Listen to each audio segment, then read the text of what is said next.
Hey, I'm Derek, it's me, Derek, and this is Stop Skeletons from Fighting. The Dreamcast VMU. It is emblematic of everything terrible about Sega. And wonderful, actually. I mean, usually a memory card is just a memory card, but not the Dreamcast VMU, aka Visual Memory Unit. Its amazing tiny little screen can be seen through the center of a Dreamcast controller and can be used as a secondary screen for in-game info. And it's also a portable mini console in and of itself, complete with tiny D-pad and cute little buttons. While this device is super cool, there are some obvious problems, like the tiny D-pad and cute little buttons, as well as a few other things. The VMU is a little encapsulation of everything awesome and awful about the Dreamcast and Sega in general. It's a great forward-thinking device with a so-so execution. But this is Punching Weight, where we celebrate the weird, ambitious, and unnecessary. And while so much of the Dreamcast was ambitious, we're gonna break down what made the VMU so great as well as so terrible. Subscribe if you want more great and terrible video game things.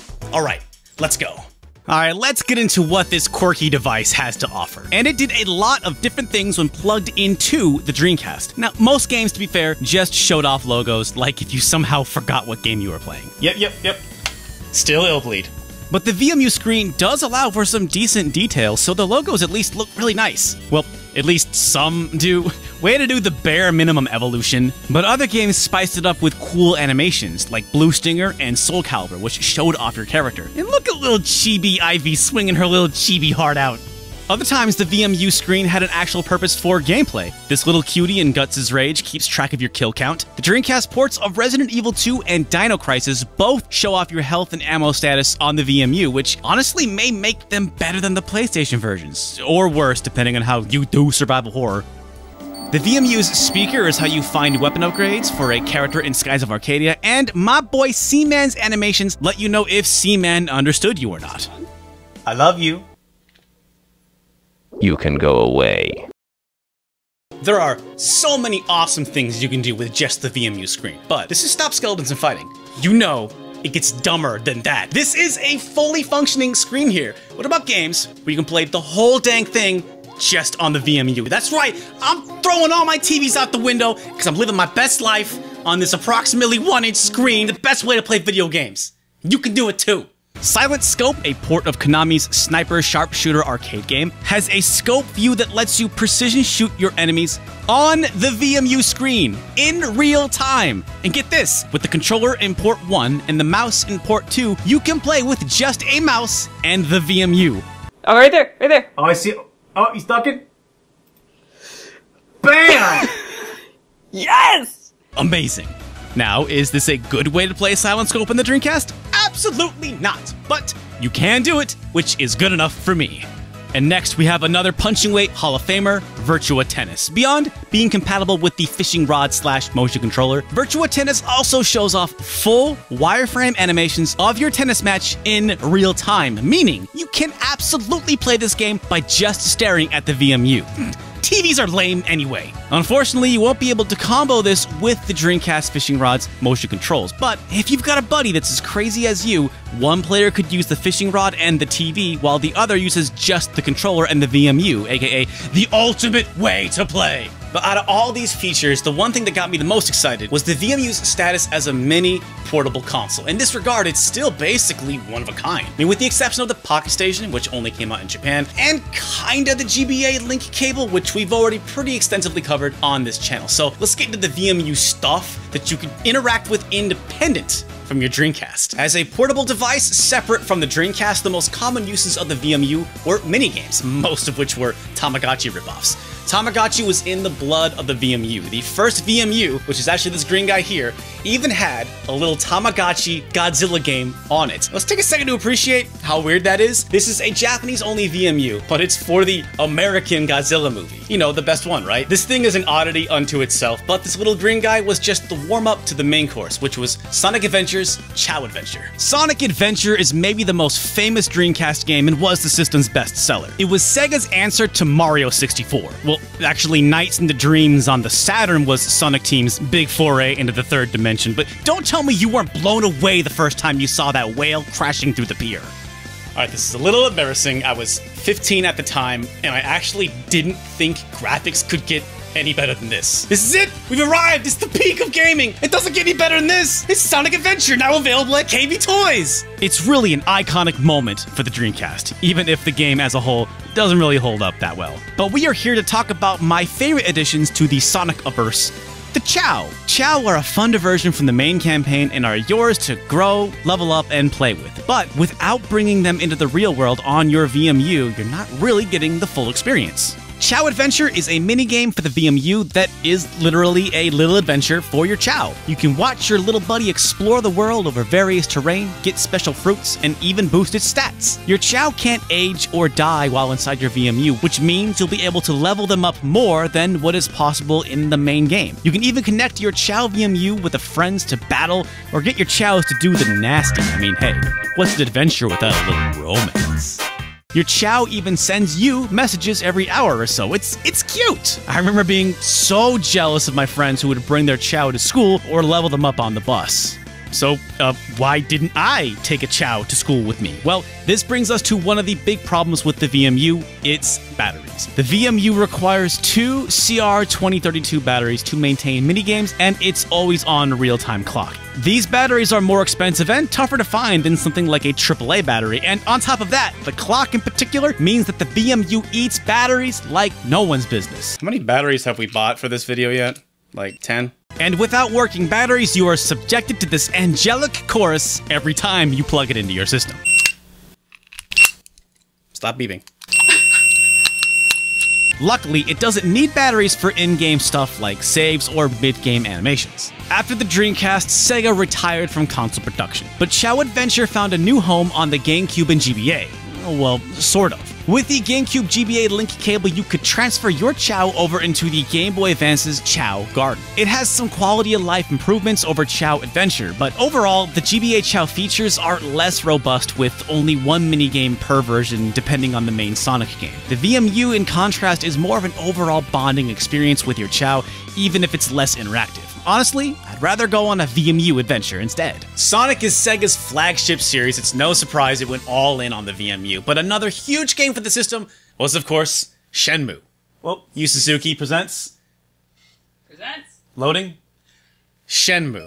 It is not only a massive game and a graphical marvel for the time, it also has a ton of extras on the bonus 4th disc, Shenmue Passport. There is so much on this disc, but the bulk of it is in the Passport section. It's here, you can browse the Universe Encyclopedia, check your minigame scores on online leaderboards, check the health of your kitty, and finally, download the VMU minigame Shenmue Goodies. It's here you can exchange winning cans for character animations that you can watch on your VMU. Winning cans are rare drops from the game's vending machines, and there are over 70 character animations that can be downloaded onto your VMU. It really highlights just how freaking much time and care was put into Shenmue. But it also shows how Sega was, at the time, more about coulda, not so much about shoulda. Because Shenmue Goodies underscores another major problem with the VMU. Storage! Oh, the irony! The VMU only has 1 megabyte of space, the same as a PlayStation 1 memory card actually, though for the VMU this is divided into 200 blocks. While a PS1 card could hold 15 different saves, Sega instead opted not to regulate data usage for their developers. If you plan on diving into the minigame stuff that makes the VMU so cool,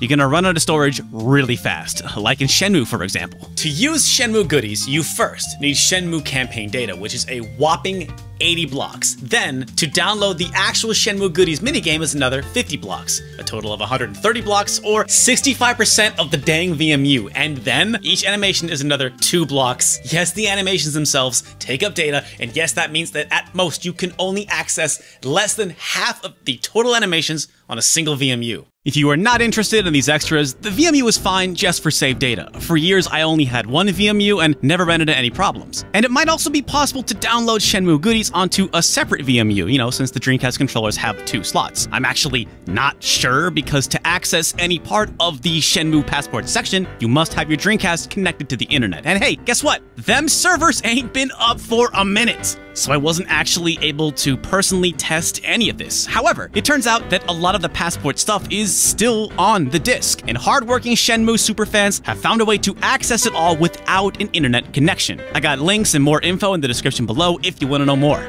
But really, at the end of the day, All this for some measly 3-frame animations? Yeah, it's not quite as cute or exciting as raising and breeding Chow, but it doesn't get much weirder or more ambitious or unnecessary than filling 65% of your memory card so that you can watch one 3-frame animation of Ryo punching. And all this passport stuff was cut from Shenmue HD, which just makes this original version that much cooler. But also, yeah, Shenmue Goodies is not really a minigame, right? I mean, it shows just how versatile developers were back then, but yeah, it's not really a minigame. Now, for quality VMU minigame action, you need look no further than Skies of Arcadia, one of the definitive RPGs for the Dreamcast. On top of being an epic RPG that gave the PS1 RPGs at the time a definite run for their money, Skies of Arcadia features Pinta's Quest, a game all unto itself that perfectly complements the main game. In Pinta's Quest, you fly around an ever-expanding world, not as the characters from the game, but as Pinta, an adorable belly boy adventurer. It has 6 simple challenges that let you grind for gold and other items while you're away from your Dreamcast. Dodge rocks, trade items with other ships, or just find loot in the world. Play for as long as you like, or, you know, for as long as the batteries will let you play, then transfer your gains over into the main game. You even level up Pinta's ship the more you play. You don't really get anything too special from Pinta's Quest, but it cuts down on the main game's grinding a little bit and gives you an early edge in combat. And the further you get in Skies of Arcadia, the more of the map opens up for Pinta, and with it, the possibility for better gear. The only items that are exclusive to Pinta's Quest are idols, which are worth a lot of money in the main game. Other items like moonberries and seeds are more common in Pinta's Quest, and this is the optimal way to farm for them.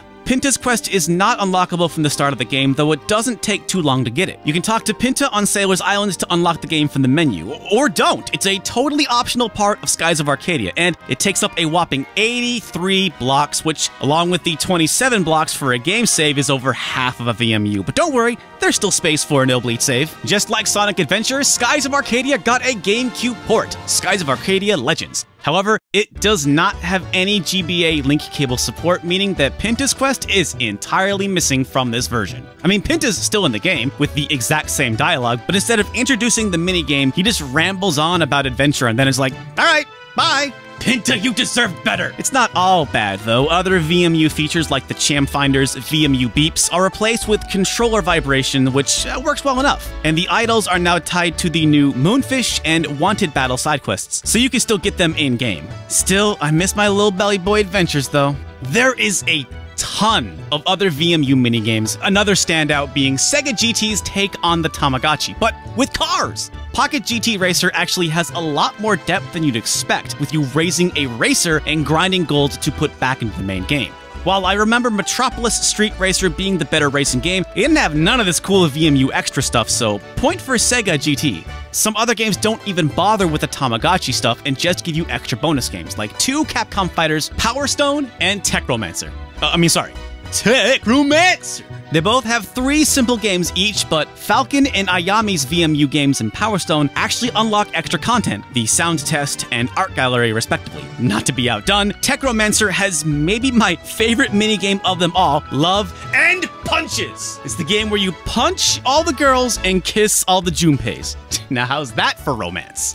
I also wanted to tell you about the really impressive Tamagotchi VMU stuff in Zombies Revenge, which is a kind of brilliant but also kind of garbage love child of House of the Dead and Dynamite Cop. Right as I was transferring food that I'd gathered in the game to my VMU, it crashed or something and the food disappeared.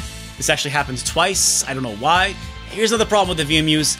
They don't really work all that well. I actually had a lot of trouble getting Zombies Revenge working with my VMU before it just said like, nah man, you need more batteries. And then I was like, the batteries are fine though. They work on the other VMUs. Maybe that one was just getting old. I don't know.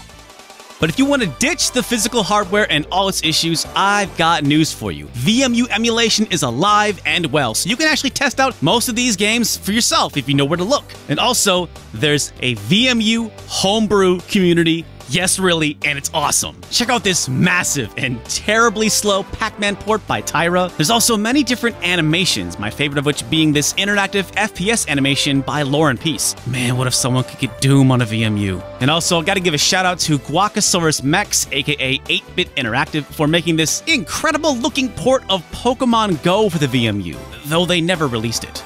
Basically, the VMU is one of the most underrated gaming peripherals of all time, despite its battery and storage issues. Sega eventually released memory cards with more space, that didn't have a screen. But the thing you really need the extra space for are for the mini games, which you can't play without the screen. I'm not surprised it didn't catch on. The whole thing's kind of ridiculous. The PlayStation 2 launched soon after the Dreamcast with a memory card that held 8 times what the VMU could. At the end of the day, the VMU was super cool, but it wasn't practical, and the timing just wasn't right. Still, we love the little dude for being a true punching weight legend. Huge shout out to our Patreon supporters. Their support helped us buy the way too many batteries we needed for this episode, and the support also helped us get. Did you realize that complete inbox VMUs are actually not that hard to find? Their support helped us buy a brand new VMU for this episode. I got this cool blue guy here. He worked a lot better than the white VMU that I got at a Goodwill. Maybe that's why the white VMU wasn't working for Zombie Revenge. I don't know, but anyway, huge shout out to every single one of these people here. If you want to help support the show, help us get more dumb stuff to make more dumb videos, more great videos about dumb stuff. Check us out. Stop Skeletons and Fighting is on Patreon. We have merch as well. We got t-shirts, we got hoodies, and we got more videos coming. What we have us is stopping. Wait, we don't have that because we never stop in. Thanks for watching.